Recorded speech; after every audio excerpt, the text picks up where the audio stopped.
கர்த்தரை ஆவியோடு உண்மையோடு ஆராதிக்க வந்திருக்கிற உங்கள் ஒவ்வொருவரையும் இயேசுவின் நாமத்திலே வரவேற்கிறேன்.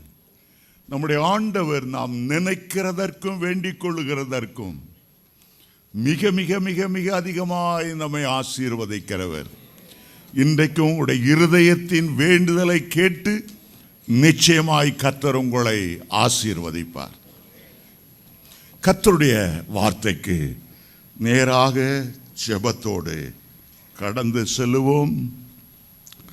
பழைய ஏற்பாட்டின் கடைசி புத்தகம் மல்கியா, அதில் கடைசி அதிகாரம் 4ஆம் அதிகாரம், அதில் கடைசி பக்கம் 1107வது பக்கம்.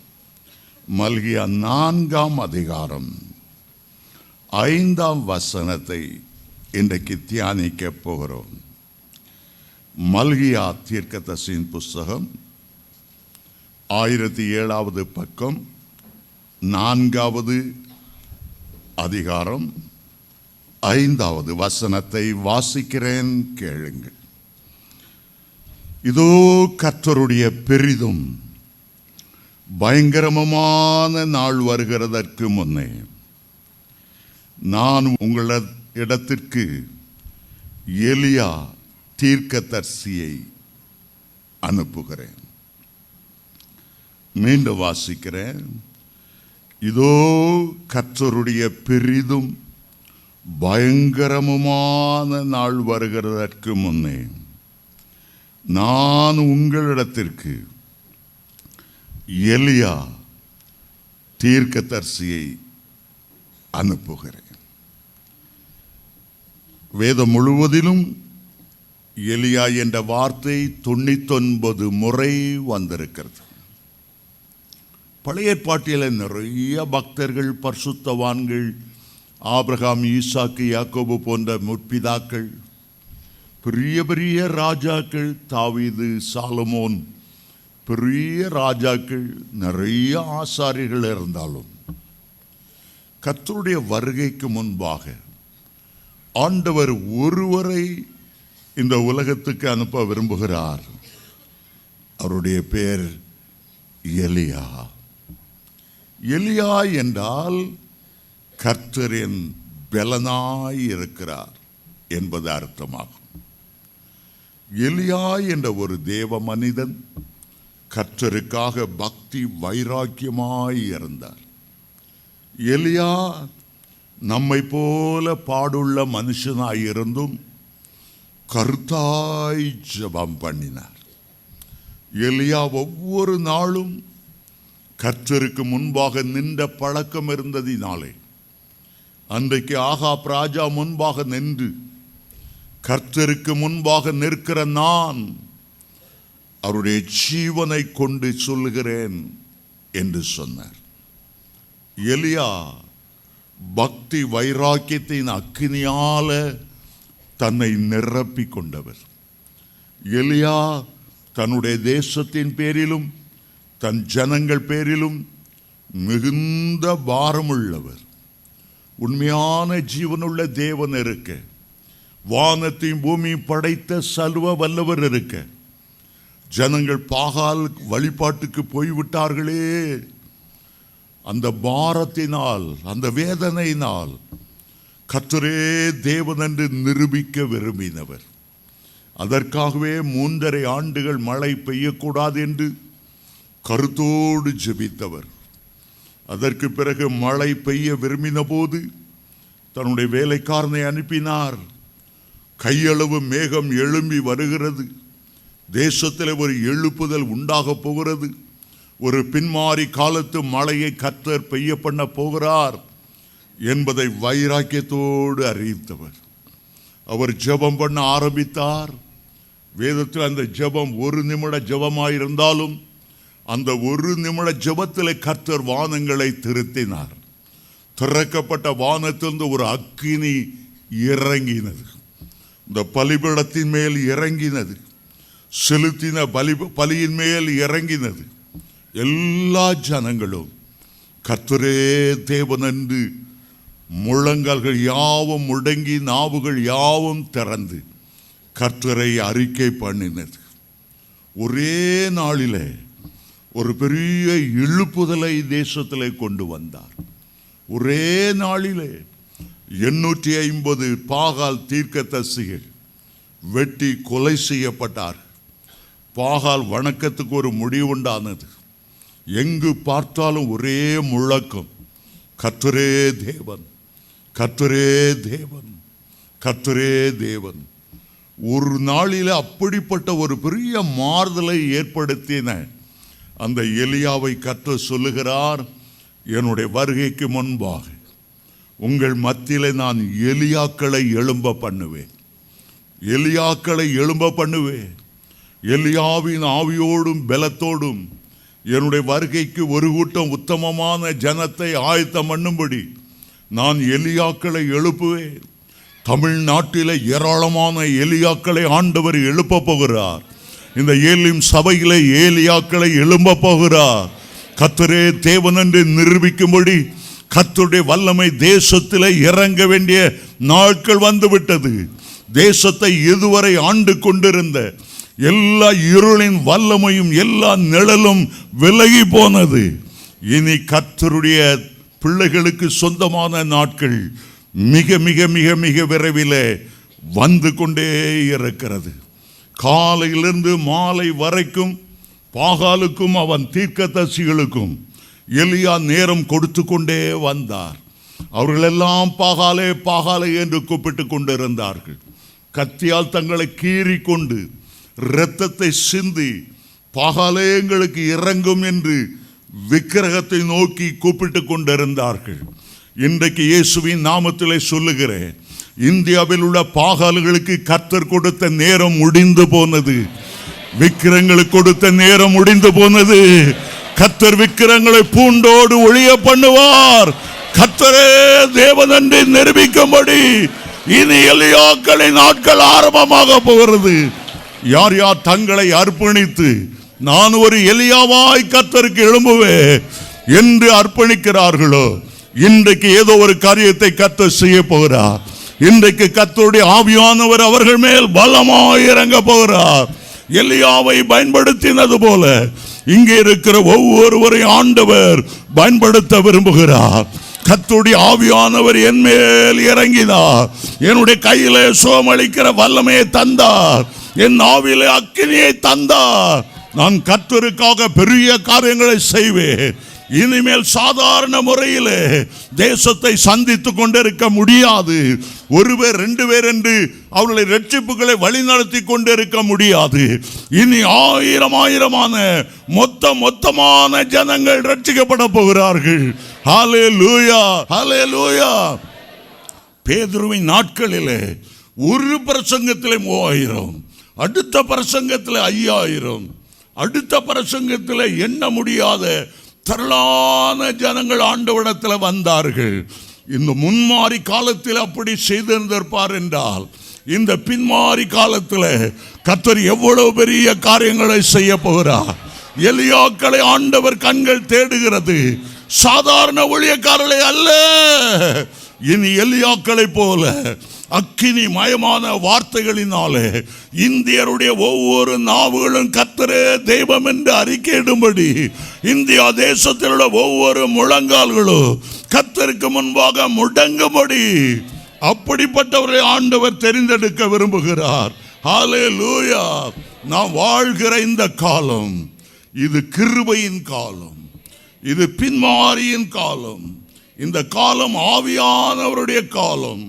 கர்த்தருடைய வருகைக்கு முன்பாக ஆண்டவர் சொன்னார், இன்னொரு விசை நான் தேசத்தை அசைய பண்ணுவேன், ஜனங்களுடைய உள்ளங்களை அசைய பண்ணுவேன், மந்திரிகளுடைய உள்ளங்களை அசைய பண்ணுவேன். கர்த்தர் எழுப்புதலை உண்டாக்கும்படி அதிக வைராக்கியத்தோடு அவர் உலாவிக் கொண்டிருக்கிறார். இந்தியாவில் உள்ள உலர்ந்த எலும்புகள் எத்தனை கோடியாய் இருந்தாலும் சரி, எலும்புகள் மத்தியில் ஒரு உயிரடைதலை கொண்டு வந்த ஆண்டவர் நம்முடைய மத்தியில் பெரிய உயிரடையை கொண்டு வருவார். நீதிமொழி 23:8 சொல்லுகிறது, எல்லாம் நிச்சயமாகவே ஒரு முடிவு உண்டு. முடிவு காலத்துக்கு நாம் வந்திருக்கிறோம். நிச்சயமாகவே ஒரு முடிவு உண்டு. 1 பேதுரு 4:7 சொல்லுகிறது, எல்லாவற்றுக்கும் முடிவு சமீபமாய் இருக்கிறது. ஆகவே ஜெபம் பண்ணும்படி ஜாக்கிரதை உள்ளவர்களாயிருங்கள். லூக்கா 21:36 ஆண்டவர் வருகையின் எல்லா அடையாளங்களையும் சொல்லிவிட்டு கடைசியில் அவர் சொல்லுகிறார், ஆகையால் இனி சம்பவிக்க போகிற இவைகளுக்கெல்லாம் நீங்கள் தப்பி மனுஷகுமாரனுக்கு முன்பாக நிற்க பாத்திரவான்களாய் காணப்படும்படி விழித்திருந்து ஜெபம் பண்ணுங்கள். விழித்திருந்து ஜெபம் பண்ணுங்கள். வெளிப்படுத்தல் 22ஆம் அதிகாரத்தில் 3 முறை திரும்ப திரும்ப ஒரு ஒலிக்கிற ஒரு காரியம், இதோ நான் சீக்கிரமாய் வருகிறேன், இதோ நான் ஒரு சீக்கிரமாய் வருகிறேன். 22ஆம் அதிகாரம் 7ஆம் வசனத்தில், 12ஆம் வசனத்தில், 20ஆம் வசனத்தில், இதோ நான் சீக்கிரமாய் வருகிறேன். அவர் வருகிறதற்கு முன்பு எலியாக்களை நான் தோன்ற பண்ணுவேன் என்று ஆண்டவர் சொல்லுகிறார். யார் யார் ஆண்டவருக்காக எதாயிலும் செய்ய விரும்பினால், உங்களுக்காக சிலுவையில் ஜீவனை கொடுத்த, உங்களை உள்ளன்போடு நேசிக்கிற, உங்களுக்காக யாவை செய்து முடிக்கிற இயேசு கிறிஸ்துவுக்காக எதையாயிலும் செய்ய விரும்பினால், இதுவே கர்த்தர் உங்களுக்கு தந்த தருணம். இதுவே உங்களுக்கு தருணம். ஒருவேளை இந்த காலை வேளையில் நான் ஆண்டவருக்காக எழும்புவேன், நான் ஆண்டவருக்காக ஊழியம் செய்வேன், நான் ஆண்டவருக்காக ஆத்துமாக்களை ஆதாயம் செய்வேன் என்று சொல்வீர்கள் என்றால், இன்றைக்கு ஏதோ ஒரு காரியம் சம்பவிக்க போகிறது. நம்முடைய மத்தியில் அவருடைய கண்கள் உலாவிக் கொண்டிருக்கிறது. தம்மை பற்றிய உத்தம இருதயத்தோடு இருக்கிறவர்களுக்கு தன்னுடைய வல்லமை விளங்க பண்ணும்படி கர்த்தருடைய கண்கள் இந்த இடம் முழுவதும் உலாவிக் கொண்டிருக்கிறது. உங்களை கூர்ந்து நோக்கி கொண்டிருக்கிறவர், உங்களை பார்த்து கொண்டிருக்கிறவர்கள் இந்த காலை வேளையில் ஒரு புதிய அபிஷேகத்தால் உங்களை நிரப்ப வல்லமை உள்ளவர். எலியாவின் மேலிருந்த ஆவியை, எலியாவின் மேலிருந்த ஒரு அக்கினியை, எலியாவின் மேலிருந்த அபிஷேகத்தை உங்கள் மேல் வைக்க அவர் சுத்தம் கொண்டிருக்கிறார். இந்த கடைசி காலத்தில் நீங்கள் தான் அவருக்கு எலியாக்கள், நீங்கள் தான் அவருக்கு எலிசாக்கள். அவருடைய 2வது வருகைக்கு முன்பாக ஒரு கூட்டம் உத்தமமான ஜனத்தை ஆயத்தம் பண்ணும்படி கர்த்தர் உங்களையே தெரிந்தெடுத்திருக்கிறார். ஹல்லேலூயா, ஹல்லேலூயா. இன்றைக்கு இருக்கிற நிலைமையின்படி ஓடிக்கொண்டிருந்தால் கிறிஸ்தவ மார்க்கம் இந்தியாவை ஒரு நாளும் சந்திக்கவே முடியாது. ஏனென்றால் காலங்கள் சமீபமாகிவிட்டது, கொடுக்கப்பட்ட நேரங்கள் முடிவடைகிறது. கர்த்தருடைய வருகை குறித்த எல்லா தீர்க்க தரிசனங்களும் நிறைவேறிவிட்டன. கர்த்தர் வர வேண்டியது ஒன்றுதான் பாக்கியாக இருக்கிறது. இந்த கடைசி வினாடி நேரங்களில் யார் யார் ஆண்டவருக்காக எழும்புவார்களோ, கழுகுகளை போல சட்டைகளை அடித்து ஜெபத்தில் எழும்புவார்களோ, அவர்களை நிரப்புவதற்கு, அபிஷேகம் பண்ணுவதற்கு இன்றைக்கு ஆண்டவர் வல்லமை உள்ளவராய் இருக்கிறார். இந்த இடம் முழுவதிலும் தேவனுடைய பிரசன்னத்தை உணர முடிகிறது. இந்த இடம் முழுவதிலும் ஒரு அக்கினியை, ஒரு மகிமையை இயேசுவின் நாமத்தில் காண முடிகிறது. எதிர்பாராத நேரத்தில் இன்றைக்கும் கர்த்தருடைய ஆவியானவர் உங்கள் மேல் இறங்கி வருவார். இயேசுவின் நாமத்தில் சொல்லுகிறேன், இன்றைக்கு நீ தீர்க்கதரிசனம் உரைத்து நீ ஒரு புதிய மனுஷனாய் மாறுவாய். உனக்கு ஒரு புதிய அபிஷேகம் கொடுக்கப்படும். நீ எழும்பி பிரகாசிப்பதற்கு தூசியை உதறிவிட்டு எழுந்திரு. எழும்பு, எழும்பு சீயோனே, உன்னுடைய வல்லமையை தரித்துக்கொள் என்று ஏசாயா 52:1 வாசிக்கிறோம். எழும்பி பிரகாசி, உன் ஒளி வந்தது. உனக்காக கர்த்தர் கொடுக்கப்பட்ட நேரம் இதுதான். 1903ஆம் ஆண்டு வேல்ஸ் தேசத்தில் ஈவான் ராபர்ட்ஸ் என்ற ஒரு மனிதனை ஆண்டவர் எழும்ப பண்ணினார். 13 வயதில் அவர் ரட்சிக்கப்பட்டார். 17வது வயதில் அபிஷேகம் பண்ணப்பட்டார். அவருக்குள்ளே ஆண்டவர் ஒரு பாரத்தை கொடுத்தார்.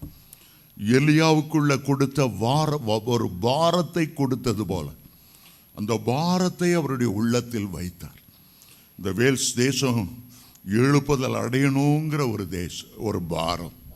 அந்த நாட்களில் அந்த வேல்ஸ் தேசத்தில் இருந்தவங்க எல்லாம் சுரங்க தொழிலாளிகள்.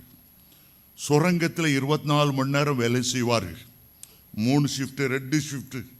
மீதி நேரமெல்லாம் குடித்து குடித்து வெறிப்பார்கள். எங்கு பார்த்தாலும் மதுபான, இன்னைக்கு நம்ம தேசத்தை சீரழிக்கிறதே டாஸ்மாக் என்ற ஒரு குடி போதையால் நிரம்பின ஒரு இடம். எங்கு பார்த்தாலும் நடன வீதிகள், ஜனங்கள் கூத்தாட்டிலும் வெறியாட்டத்தில் இருந்தார்களே தவிர ஆலயத்துக்கு வரவில்லை. அவர் முழங்கால் படிவிட்டார். அப்போஸ்தலனாகிய பேதுரு ஆதி திருச்சபையில் என்ன எழுப்புதலை கொண்டு வந்தாரோ அதை நான் ஏன் கொண்டு வரக்கூடாது? ஒரு பாரம், இரவும் பகலும் கண்ணீர் வடித்து கொண்டே இருப்பார்.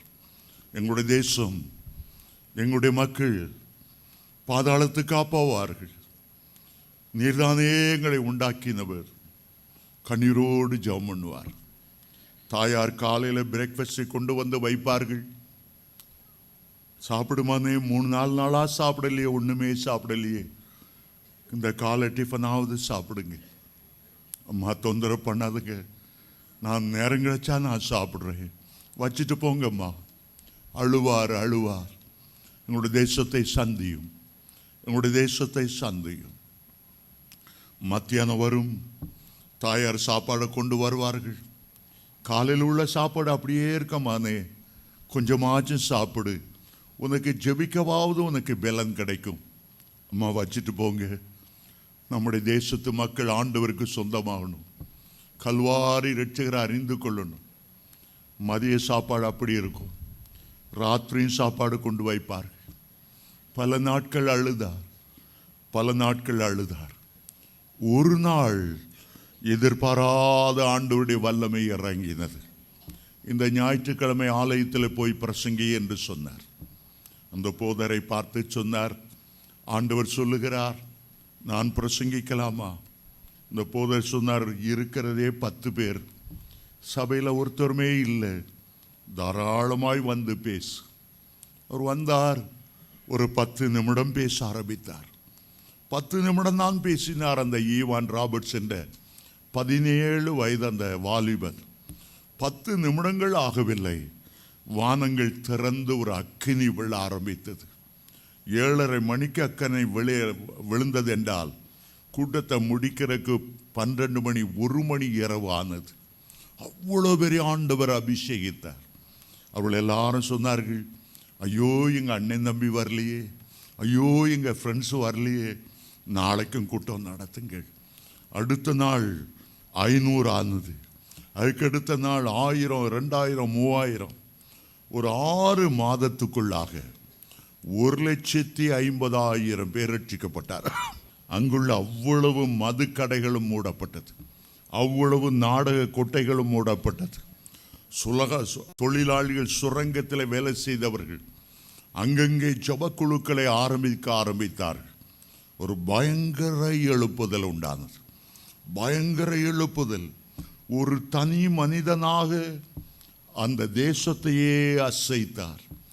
எலியா ஒரு தனி மனிதனாக அந்த கர்மேல் பர்வதத்தில் நின்று சமாரியா பட்டணம் முழுவதையும் அசைத்தார். ஒரு பேதுரு தனி மனிதனாய் நின்று அன்றைக்கு எருசலேமை அசைத்தார். அப்போஸ்தலனாகிய பவுல் தனி மனிதனாய் நின்று அன்றைக்கு காணப்பட்ட ஐரோப்பிய கண்டம் முழுவதையும் அசைத்தார். டிஎல்என் மூடி என்ற இந்த பக்தன் ஒரு தனி மனிதனாய் நின்று ஐரோப்பாவை தன்னுடைய வலது கையிலும் அமெரிக்க கண்டத்தை தன்னுடைய இடது கையிலும் உயர்த்தி சிங்காசனத்துக்கு முன்பாக கொடுக்கும்படி அவ்வளவு தேவ வல்லமையுள்ளவராயிருந்தார். ஆண்டவர் பட்சபாதம் இல்லாத தேவன். சர் டிஜிஸ் அவர்களை நம்முடைய தேசத்தில் பிறக்க செய்து ஒரு பெரும் அசைவை கொண்டு வந்தது போல கர்த்தர் உங்களையும் எடுத்து பயன்படுத்த போகிறார். இந்த சரித்திரத்தின் கடைசி அத்தியாயத்தை நீங்கள் தான் எழுத போகிறீர்கள். எலியாக்களை நான் எழும்ப பண்ண போகிறேன், எலியாக்களை நான் எழும்ப பண்ண போகிறேன். கர்த்தருடைய வார்த்தை உங்களுடைய செவிகளை துணித்து கொண்டு இருக்கிறது. நான் எழும்புவேன் என்று நீங்கள் சொன்னீர்கள் என்றால் ஆண்டவர் இன்றைக்கு உங்களை பயன்படுத்த வல்லமை உள்ளவராயிருக்கிறார். எல்லா தடைகளையும் உடைத்து எல்லா எதிர்ப்புகளையும் நிர்மூலமாக்கி கர்த்தருடைய ஜனங்களுக்கு விரோதமாய் அது எந்த கட்சி எழும்பினாலும் சரி, இன்றைக்கு கர்த்தர் அதை நொறுக்க வல்லமை உள்ளவராயிருக்கிறார். யோபு பக்தன் தேவனை பார்த்து சொன்னார், தேவரே சகலவற்றையும் செய்ய வல்லமை உள்ளவர், நீ செய்ய நினைத்த காரியம் தடைபடாது என்று யோபு 42:2 அவர் சொல்லுகிறார். இந்தியாவில் எவ்வளவு எதிர்ப்புகள் வந்தாலும், எவ்வளவு கட்சிகள் கர்த்தருடைய வார்த்தைக்கு எதிர்த்து நிற்க முயன்றாலும் இயேசுவின் நாமத்தில் அவர்கள் ஒருவரும் நிற்க முடியாதபடி, ஒருவரும் எதிர்த்து நிற்கக்கூடாத வாக்கினாலும் வல்லமையினாலும் நான் உன்னை நிரப்புவேன் என்று மத்தேயு 10:19-20 அவர் சொல்லுகிறார். யோசுவா 1:5 உங்களுக்கு வாக்கு தத்தம் என்ன? நீ ஜீவனுள்ள நாளெல்லாம் ஒருவனும் உன்னை எதிர்த்து நிற்பதில்லை, ஒருவனும் உன்னை எதிர்த்து நிற்பதில்லை, ஒருவனும் உன்னை எதிர்த்து நிற்பதில்லை. யோசுவாவோடு இருந்தது போல, மோசையோடு இருந்தது போல, எலியாவோடு இருந்தது போல நான் உன்னோடு கூட இருப்பேன் என்று ஆண்டவர் வாக்கு பண்ணுகிறார். உண்மையாக இனி கடைசி காலத்தில் 100-200 என்று அல்ல, லட்சம் லட்சமாக உங்களுடைய வார்த்தைகளை கேட்டு ஜனங்கள் மனம் திரும்ப போகிறார்கள். இந்தியாவுக்காக வைராக்கியமாய் ஆண்டவர் எழுந்திருக்கிறார். இந்தியாவின் ரட்சிப்பு ஒரு தீவட்டியை போல எரிய மட்டும் நாம் அமராமலும் இருப்பேன் என்று ஆண்டவர் வாக்கு பண்ணுகிறார். இன்றைக்கு உலகத்தில் இனி சம்பவிக்க போகிற ஒரு பெரிய முக்கியமான காரியம் உண்டென்றால், இந்தியாவிலே கர்த்தருடைய அக்கினி அபிஷேகம் ஊற்றப்படுகிற நாட்கள், இந்தியாவிலே ஜெப வீரர்களை ஆண்டவர் எழும்ப பண்ண போகிற நாட்கள், இந்தியாவில் உலர்ந்த எலும்புகளை உயிர்ப்பிக்க பண்ணுகிற காலங்கள் கர்த்தர் நெருங்கி வந்து கொண்டிருக்கிறது, நெருங்கி வந்து கொண்டிருக்கிறது, நெருங்கி வந்து கொண்டிருக்கிறது. ரஷ்யாவிலெல்லாம் இப்போது யாரும் சுவிசேஷத்தை அறிவிக்காமல் வானத்திலே மின்னலை போல ஒளி, காலையில் எழுதப்பட்ட ஒளி மாலை வரைக்கும் அப்படியே இருக்கிறது. இயேசுவே உண்மையான தெய்வம், இயேசு சீக்கிரமாய் வருகிறார். ரஷ்ய மக்கள் பார்க்கிறார்கள். நிறைய பேருக்கு இயேசு என்னவென்று தெரியாது. இயேசுவை பற்றி எழுத்து மூலமாய், ஆகாயத்தில் எழுதப்பட்ட எழுத்தின் மூலமாக சீனாவில் இன்றைக்கு பாதிக்கு பாதி கிறிஸ்துவை ஏற்றுக்கொண்டவர்களானார்கள். சீனா தேசத்துக்கு நான் போன போது என்னை வழிகாட்டி கொண்டு போன ஒரு பெண்மணியிடம் கேட்டேன், ரகசிய கிறிஸ்தவர்களை அவர்கள் ஆராதிக்கிற ஸ்தலத்தை நான் பார்க்க விரும்புகிறேன். அவள் சொன்னார்கள், அங்கே எல்லாம் இரவு நேரம் 2 மணி 1 மணி கல்ற பக்கத்தில் அங்கங்கே லட்சமாய் கூடுவார்கள். இன்றைக்கு பாதிக்கு பாதி சீனா கர்த்தருடைய கையில் விழுந்திருக்கிறது. அவ்வளவு திரளான ஜனங்கள். ஹாங்காங் ஒரு முறை நான் விசிட் பண்ணும்போது ஒருவர் என்னை வந்து கேட்டுக்கார, ரஷ்யாவுக்குள்ளே கொஞ்சம் பைபிளை கடத்தி கொண்டு போக வர முடியுமா? பைபிளை நாங்கள் உங்களுக்கு பேக் பண்ணி கொடுக்குறோம். அங்கே ஹோட்டலில் வந்து உங்களை மீட் பண்ணுவார்கள். இந்த சீனா மக்கள் அவ்வளவு தாகத்தோடு இருக்கிறார்கள். தயவுசெய்து இந்த பைபிளை அங்கே கொண்டு கொடுக்க முடியுமா என்று கேட்டார். இன்றைக்கு ஜனங்கள் வாரி வாரி வேதாமத்தை கொண்டு போய் கொண்டே இருக்கிறார்கள். ஒரு பெரிய எழுப்புதல் ஆரம்பித்து விட்டது. சமீபத்தில் ஈராக்கிலிருந்து வந்த ஒரு சகோதரன், நேற்று அவர் தான் எனக்கு பாளையங்கோட்டையில், நேற்று காலையில் பாளையங்கோட்டையில் நான் ஃபாஸ்டிங் ப்ரேயர் பேசி கொண்டு இருந்தேன். எனக்கு கார் ஓட்டி கொண்டு வந்தவர் ஈராக்கு தேசத்திலிருந்து வந்தவர். இப்போது அங்கெல்லாம் என்ன நடக்கிறது? முஸ்லிம்கள் இரவிலே சொப்பனத்தின் மூலமாய் ஆண்டவர் பேசுகிறார், தரிசனத்தின் மூலமாய் பேசுகிறார். ஊழியக்காரர்கள் அனுப்புவதற்கு ஒன்றுமில்லை என்று சொல்லுவதற்கு இனி நேரம் இல்லை. எப்படியாயிலும் சுவிசேஷத்தை அறிவிக்கணும். ஏனென்றால் மத்தேயு 24:14 சொல்லுகிறது, ராஜ்யத்தின் இந்த சுவிசேஷம் சகல ஜனங்களுக்கும் சாட்சியாக அறிவிக்கப்படும், அப்பொழுது முடிவுண்டாகும், அப்பொழுது முடிவுண்டாகும். சாதாரண ஜனங்கள் எழும்பாததினாலே ஒரு பக்கம் வானத்தில் எழுதுகிறார், சீனாவில் அந்தரங்க சபைக்குள்ளே ஒரு பெரிய அசைவை கொண்டு வருகிறார். எல்லா இஸ்லாமிய தேசங்களிலும் அவர்கள் சொப்பனத்திலே தரிசனத்திலே ஆண்டவர் அவர்களுக்கு வந்து வெளிப்படுத்துகிறார். ஒரு இஸ்லாமிய தேசத்துக்கு போயிருந்தேன். ஒரு இஸ்லாமிய ரகசியமாய் என்னை சந்திக்க விரும்பினார். இரவு நேரம் 2 மணிக்கு இந்த காரில் ஏற்றி அவருடைய வீட்டுக்கு கொண்டு போனார். அந்த வீட்டுக்கு கொண்டு போனால லைட் அணைச்சி பக்கத்தில் யாராவது பார்க்குறாங்களா இல்லையா, ரொம்ப ப்ரிகாஷனோட. ஆகவே நானும் அது வரைக்கும் பார்த்து விட்டு வெளியே வரும்போது அவளை எல்லாம் இறங்கி போய் கடைசியில் என்ன ரகசியமாய் வீட்டுக்குள்ளே கொண்டு போனார். போன உடனே முழங்கால் படிக்கிட்டோம். அவ்வளவு தூரம் தேவனுடைய அபிஷேகம் அவர்கள் மேலே இருந்தது. அவளை பார்த்து கேட்டேன், இது பயங்கரமான முஸ்லீம் தேசமாயிட்டே, எப்படி ரட்சிக்கப்பட்டீர்கள்? அந்த சகோதரி சொன்னார், நான் ஒரு பள்ளிக்கூடத்தில் ஆசிரியராக இருக்கிறேன். என்னோடு கூட பணியாற்றுகிற ஒரு பெண்மணி ரகசியமாய் புதிய ஏற்பாட்டை கொடுத்தார்கள்.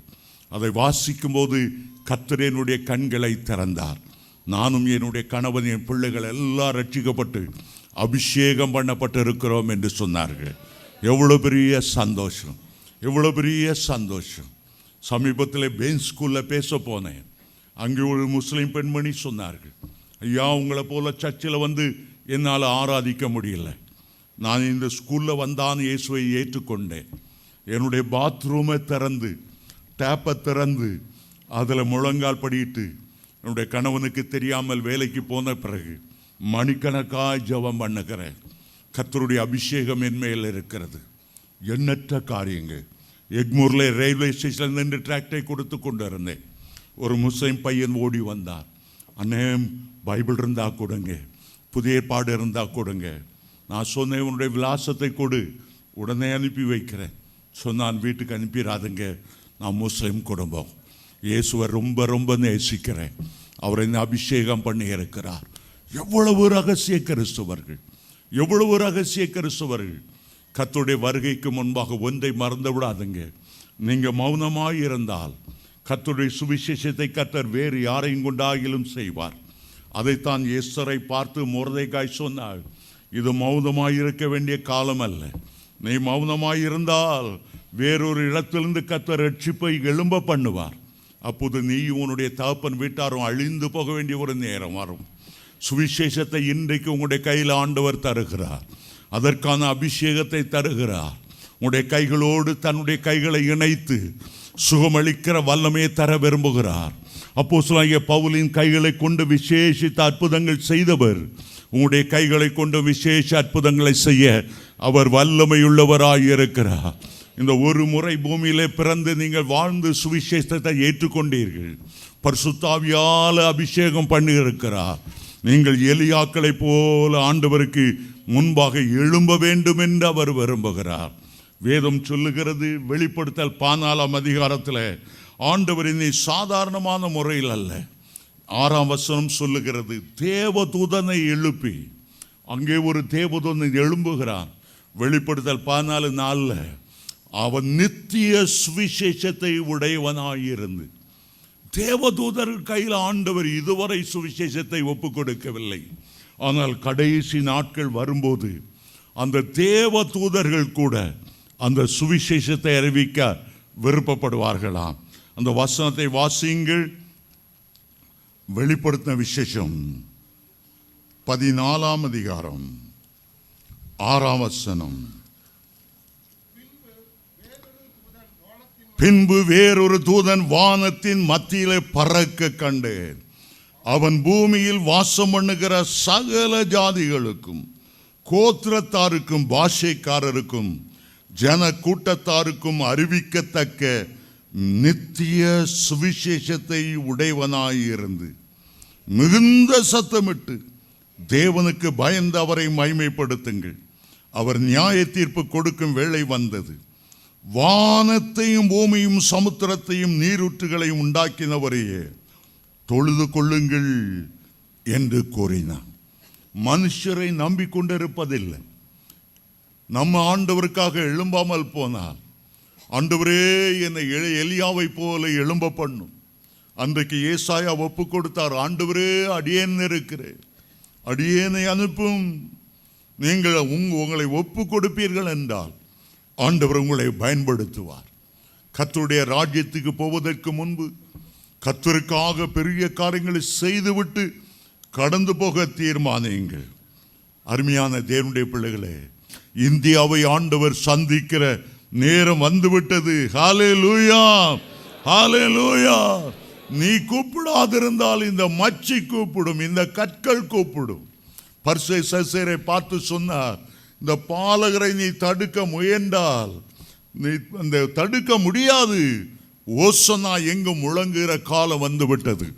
இனி தெருக்கள் தோறும் திருச்சபைகள் எழும்பித்தான் ஆகும். தெருக்கள் தோறும் ஆண்டவரை துதிக்கிற அபிஷேகம் பெற்றவர்கள் எழும்புவார்கள். வீடுகள் தோறும் ஆராதனை நடந்தே தீரும். பரலோகத்துக்கு போகும்போது வெறுங்கையாக அல்ல, திரள் திரளான ஆத்துமாக்களோடு செல்ல நீங்கள் தீர்மானியுங்கள். நான் சுருக்கமாக ஏன் எலியாவை ஆண்டவர் தெரிந்து கொண்டார்? ஏன் எலியாக்களை எழும்ப பண்ணுவேன் என்று ஆண்டவர் சொன்னார்? ஒரு 4 காரியங்களை கூடுமானால் ஒரு 10 அல்லது 15 நிமிடத்துக்குள்ளே இன்றைக்கு நமக்கு திருவிருந்து ஆராதனை இருக்கிறது. அதற்கு முன்பாக நாம் அதை பற்றி சொல்ல போகிறோம். முதலாவதாக, எலியா வாழ்ந்து மரித்த போதும் எலியாவின் ஆவி, எலியாவின் அபிஷேகம் இருந்தது. யோவான் ஸ்நானகன் இந்த பூமியிலே பிறப்பதற்கு முன்பாக ஆண்டவர் சொன்னார், லூக்கா 1:17 சகரியாவே உனக்கு ஒரு மகன் பிறக்க போகிறான். அவன் எப்படி பிறப்பானா? எலியாவின் ஆவியோடு, எலியாவின் பலத்தோடு அவன் பிறப்பான். ஆண்டவராகிய இயேசு கிறிஸ்து பூமியிலே பிறப்பதற்கு, வழியை ஆயத்தம் பண்ணுவதற்கு, கோணலானவைகளை சபையாக்குவதற்கு, மலைகளை குன்றுகளை தாழ்த்துவதற்கு எலியாவை நான் அனுப்புவேன். இயேசு கிறிஸ்துவுக்கு முன்னோடியாக ஒரு தேவ மனிதனை அனுப்புவேன். அந்த மனிதன் மேல் எலியாவின் ஆவியை நான் அமர பண்ணுவேன். எலியாவின் ஆவியை அமர பண்ணுவேன். ஆகவே இந்த எலியா எழுந்து வந்தான். அவன் எழுந்து வரும்போது ஒட்டக உடையை தரித்து வனாந்தரத்திலிருந்து எந்த உலக ஆசை இல்லாமல் கர்த்தருக்காக வைராக்கியமாய் எழும்பி வந்தான். வெட்டுக்கிளியும் காட்டுத்தேனையும் புசித்து அவன் வந்தது எலியாவின் ஆவியோடு பலத்தோடு. அருமையான தேவனுடைய பிள்ளைகளே, யோவாசானனை பார்த்து ஜனங்கள் கேட்டார்கள், நீ எலியாவா? நீர் எரேமியாவா? ஏன் ஞானஸ்நானம் கொடுக்கிறீர்கள்? இயேசு பதில் சொன்னார். மத்தேயு 11 வரப்போகிற எலியா இவன் தான். எலியா வந்து எல்லாவற்றையும் சீர்படுத்துவான். நீங்கள் ஏற்றுக்கொள்ள மனதாகி இருந்தால் வருகிற எலியா யோவான் ஸ்நானகன் தான் என்று சொன்னார். இயேசுனுடைய முதலாவது பிறப்பதற்கு முன்பாக ஒரு எலியாவை அனுப்புவேன். எலியாவின் ஆவியோடும் பலத்தோடும் அவனுக்கு ஊழியம் செய்வான். ஆகவே முதலாவது புதிய பாட்டிலே எலியாவின் ஆவியை உள்ள யோவான் ஸ்நானகனை பார்க்கிறோம். இரண்டாவதாக, மறுரூப மலையிலே பழைய ஏற்பாட்டில் உள்ள அவ்வளோ பேரிலும் ஆண்டவர் 2 பேரை மறுரூப மலைக்கு அழைத்து கொண்டு வந்தார். ஒருவர் மோசே, மரித்து அடக்கம் பண்ணப்பட்டவர். அடுத்தவர் எலியா, மரிக்காதவர், அடக்கம் பண்ணப்படாதவர். அவர் உயிரோடு இருக்கும்போதே அக்கினி ரதமும் குதிரையும் அவரை அப்படியே பரலோகத்துக்கு எடுத்துக்கொள்ளப்பட்டது என்று வேதத்தில் வாசிக்கிறோம். மோசே மரித்தவர், எலியா உயிரோடு இருக்கிறவர். கர்த்தருடைய வருகையிலே கிறிஸ்துவுக்குள் மரித்தவர்கள் உயிரோடு எழுந்திருப்பார்கள். இரண்டாவது, இந்த கடைசி காலத்தில் எலியாக்களை போல இருக்கிறவர்கள் மரணத்தை காணாதபடி அவர்கள் எடுத்துக்கொள்ளப்படுவார்கள். எலியா எடுத்துக்கொள்ளப்படும் போது அவரை வரவேற்க அக்கினி ரதங்கள், குதிரைகள் இறங்கி வந்தது. அந்த அக்கினியை கண்டு அவர் பயப்படவில்லை. ஐயோ, இது பயமாய் பற்றி எரிகிறதே, இது என்ன வெந்து சாம்பலாய் போகுமோ? எலியா பயப்படவில்லை. அவருக்குள்ளே பற்றி எரிந்த அக்கினி, இந்த அக்கினி ரதத்தை விட அதிகமாக இருந்தபடியால் அந்த அக்கினி ரதத்தில் ஏறினார், அமர்ந்தார். ஒரு சுழல் காற்று அவரை அப்படியே பரலோகத்துக்கு எடுத்துக்கொள்ளப்பட்டது. இன்றைக்கு வரைக்கும் எலியா மரித்து போகவில்லை.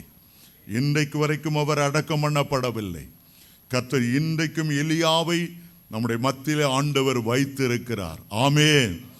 எலியா பரலோகத்துக்கு எடுத்துக்கொள்ளப்படும் போது எலிசா கீழே இருந்து பார்த்தார். ஐயோ, ஆண்டவர் அப்படியே அக்கினி ரதத்திலே சுழல் காட்டிலே மேலே மேலே மேலே கொண்டு போகிறார்.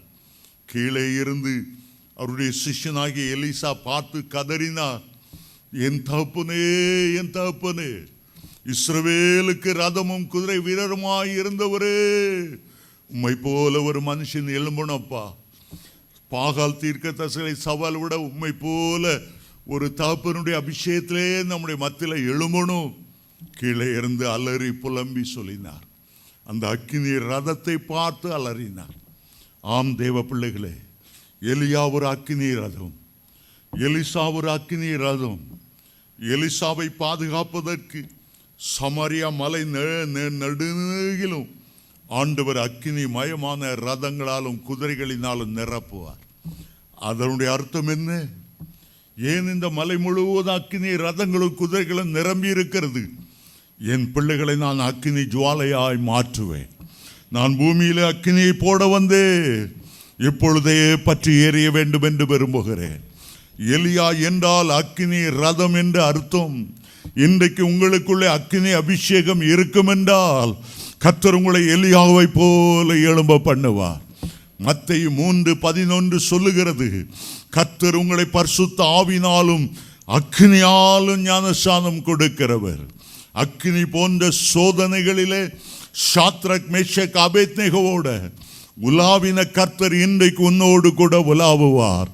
உலக அக்கினி சேதப்படுத்தாதபடி அக்கினின் உக்கிரங்களை அவிழ்க்கக்கூடிய வல்லமை கர்த்தர் உனக்கு தருவார்.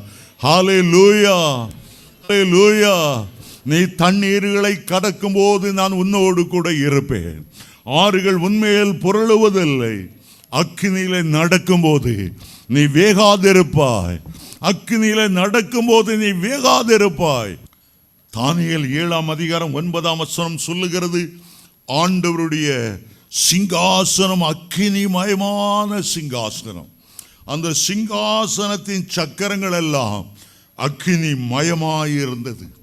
எசேக்கியேல் 1:28-29 சொல்லுகிறது, அவருடைய இடுப்பாக காணப்பட்ட மேலெல்லாம் அக்கினியாயிருந்தது, சொகுசவாயிருந்தது.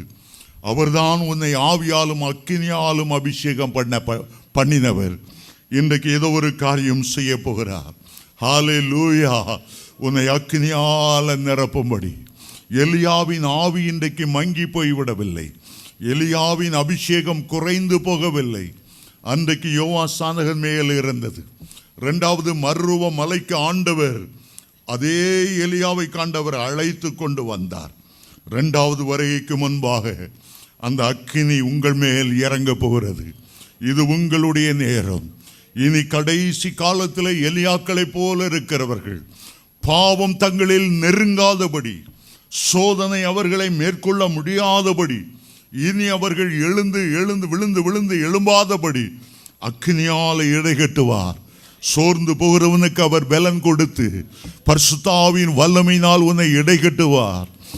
எலியாவை அவர் இடைகட்டின போது 40 நாட்கள் தேவதூதன் கொடுத்த உணவை சாப்பிட்டு தேவனுடைய பர்வதமாகிய ஒரே புறைக்கும் கடந்து போனார். இன்றைக்கு கர்த்தருடைய அபிஷேகத்தால் நிரப்பப்படுகிறவர்கள் அவருடைய 2வது வருகைக்கு வரைக்கும் தேவ பர்வதம் என்று அழைக்கப்படுகிற மத்திய ஆகாயத்தில் அவரை சந்திக்கிற நாள் பரியந்தம் அவர்கள் தொடர்ந்து ஓடிக்கொண்டே இருப்பார்கள். எலியாக்களை நம்முடைய மத்தியில் இன்றைக்கு எழுப்ப போகிறார். எலியாக்களை கர்த்தர் எழுப்ப போகிறார். 4வதாக கடைசியாக 1வது யோவான் மேல் அந்த அபிஷேகம் இருந்தது. 2வது மறுரூப மலையிலே எலியாவை ஆண்டவர் கொண்டு வந்தார். 3வது வருகைக்கு முன்பாக ஒரு கூட்டம் ஜனத்தை அவர் அபிஷேகம் பண்ணி எலியாக்களை நான் எழுப்புவேன் என்று சொல்லுகிறார். 4வதாக அந்த கிறிஸ்துவுடைய ஆட்சியிலே மீண்டும் அதே எலியா அந்த பூமிக்கு வருவாராம். வெளிப்படுத்தல் 11 ஆண்டவர் 2 சாட்சிகளை நான் பூமியில கொண்டு வருவேன். அவர்கள் எலியா செய்தது போல வானத்திலிருந்து அக்கினியை இறங்க பண்ணுவார்கள். ரெட்டுடுத்திருப்பார்கள். ஏறக்குறைய 3.5 வருடங்கள் 1250 நாள்வளவும் தீர்க்கதரிசனம் உரைப்பார்கள். எலியா செய்த காரியங்களை அவர்கள் செய்வார்கள். ஆண்டவருக்கு முன்பாக நிற்கிற 2 சாட்சிகள், ஆண்டவருக்கு முன்பாக நிற்கிற 2 ஒலிவ மரங்கள், ஆண்டவருக்கு முன்பாக நிற்கிற 2 விளக்கு தண்டுகள் அவர்களே. அதில் ஒருவர் எலியா என்று பார்க்கிறோம். அடுத்த சாட்சி யார் என்று சொல்லப்படவில்லை. ஆனால் அது ஏனோக்கு என்று நாம் நிர்ணயிக்கலாம். பழைய ஏற்பாட்டில் இந்த 2 பேர் தான் மரணத்தை காணாதபடி உயிரோடு எடுத்துக்கொள்ளப்பட்டவர்கள். ஒருவர் ஏனோக்கு, அடுத்தவர் எலியா. ஆனால் வேதம் என்ன சொல்லுகிறது?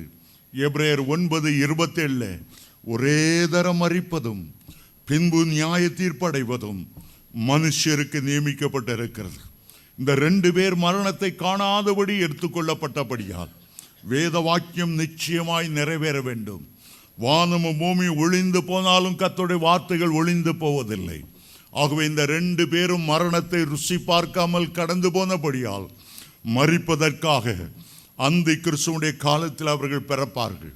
3.5 ஆண்டுகள் தீர்க்கதரிசனம் உரைத்த பிறகு அவருடைய வேளை வரும். அந்த கிறிஸ்து அவர்கள் மேல் பாய்ந்து அவர்களை கொன்று போடுவான். அவருடைய சரீரங்கள் இந்த உலகத்தில் 3.5 நாட்கள் கிடக்கும். உலக கோத்திரத்தார் எல்லாரும் பார்ப்பார்கள். அதற்கு பிறகு தேவனுடைய ஜீவனுடைய ஆவி அவர்கள் மேல் இறங்கி வர உயிரோடு பரலோகத்துக்கு எடுத்துக் கொள்ளப்படுவார்கள். அருமையான தேவனுடைய பிள்ளைகளை, இன்றைக்கு யார் யார் உங்களை ஒப்புக் கொடுக்க விரும்புகிறீர்கள்?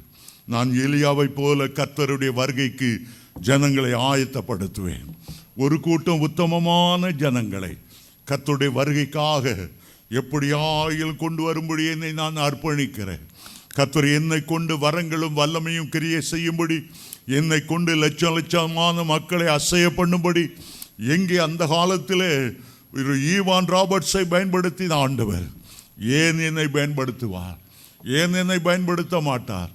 சாதுரியமான பிரசங்கத்தை நம்பி அல்ல, கடமைக்காக செய்யப்படுகிற ஒரு பிரசங்கத்தை நம்பி அல்ல, ஏதோ 4 பாயிண்ட் 6 பாயிண்ட் 7 பாயிண்ட் பிரசங்க சாமர்த்தியத்தை வெளிப்படுத்துகிற பிரசங்களை கொண்டு அல்ல, பரிசுத்தாவியால் நிரப்பப்பட்ட வார்த்தைகளை கர்த்தர் உங்கள் மூலமாய் உங்களை பயன்படுத்த விரும்புகிறார். தன்னுடைய உள்ளம் கையில உன்னை ஒரு கனத்துக்குரிய பாத்திரமாய் ஏந்தி கொள்ள பிரியப்படுகிறார். பெரிய பிரசங்கங்கள் ஆண்டவருக்கு தேவையில்லை. இயேசு என்று சொல்லும் போது வானங்களை திறந்து அக்கினை இறங்க பண்ண, உங்களுடைய கைகளை கொண்டு பலத்த அற்புதங்களை செய்ய என் ஆண்டவர் வாவல் உள்ளவராய் இருக்கிறார். உங்களைத்தான் அவர் எதிர்பார்த்து கொண்டிருக்கிறார். நான் ஒரு எலியாவை போல எழும்புவேன். நான் கர்த்தருக்காக வைராக்கியமாய் ஊழியம் செய்வேன். எலியா கர்த்தரோடு ஜெபம் பண்ணினது போல, எலியாவில் உள்ள அந்த பாரம் கர்த்தருடைய பாரத்தை தன்மேல் ஏற்றுக்கொண்டது போல நான் அந்த பாரத்தை ஏற்றுக்கொள்வேன் என்று இன்று காலையில் நீங்கள் சொல்லுவீர்கள் என்றால், இன்றைக்கு உன்னுடைய வாழ்க்கையில் ஒரு திருப்பு முனை உண்டாகும்.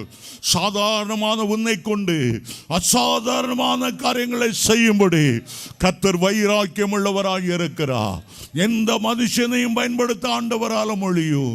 ஒரு கழுதை கொண்டு பேசினவர், ஒரு கழுதையின் தாடையை கொண்டு 1000 பேரை சங்கரிக்க உதவி செய்தவர் உங்களுடைய தாடையை பயன்படுத்த மாட்டாரா? இன்றைக்கு ஒரு அபிஷேகம் உங்க மேல இறங்கி வரப்போகிறது. இன்றைக்கு நீ ஒரு புதிய மனுஷனாய் மாறுவாய்.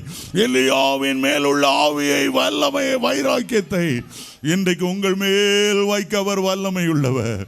நான் ஆண்டவருக்கு தேவை. நான் ஆண்டவருக்காக எழும்புவேன். என் வாழ்நாளை நான் வீணாக்க மாட்டேன். இன்றைக்கு என்னை அர்ப்பணிக்கிறேன். இன்றைக்கு கர்த்தர் என்னை பயன்படுத்துவாராக. இன்றைக்கு கர்த்தருடைய கரத்தில் என்னை ஒப்பு கொடுக்கிறேன். நீ கர்த்தருடைய கரத்தில் ஒரு தண்டாயுதமாக பயன்படுவாய். கர்த்தருடைய கரத்தில் ஒரு அலங்காரமான கிரீடமாக, ராஜமுடியாக விளங்கும்படி கர்த்தருடைய அபிஷேகம் உன்மேல் இறங்க போகிறது. நான் அர்ப்பணிக்கிறேன். எலியாவை போல என் ஆண்டவருக்கு எழும்புவேன் என்று சொல்லுகிறவர்கள் அவர்கள் மட்டும் எழுந்து நிற்கலாம். மற்றவர்கள் உட்கார்ந்து கொள்ளுங்க. ஏதோ ஒரு பெரிய காரியத்தை கர்த்தர் செய்கிறார். வாழ்நாளை எல்லாம் நீ வீணாக்கி இருந்திருக்கலாம். இவ்வளவு காலம் வெற்றி இல்லாத ஒரு வாழ்க்கை வாழ்ந்து கொண்டு இருக்கலாம். இன்னும் எனக்கு கண்கள் இச்சையில எனக்கு விடுதலை இல்லை. இன்னும் சில ரகசிய பாவங்களை நான் சிக்கி இருக்கிறேன். எல்லாவற்றையும் உதறிவிட்டு இன்றைக்கு கர்த்தருக்காக எழுந்து, நான் கர்த்தருக்காக எழுந்து நிற்பேன். எலியாவின் ஆவியோடும் பலத்தோடு நான் கர்த்தருக்காக ஊழியம் செய்வேன். என் மேல் அவருடைய அபிஷேகம் இறங்கி வரட்டும். என் மேல் அந்த அபிஷேகம் இறங்கி வரட்டும். கைகளை அப்படியே உயர்த்தி கொள்ளுங்க. எங்கள் ஒவ்வொரு மேலும் ஆண்டவரே, எங்கள் மேல் உம்முடைய வல்லமை இறங்கி வரட்டும்.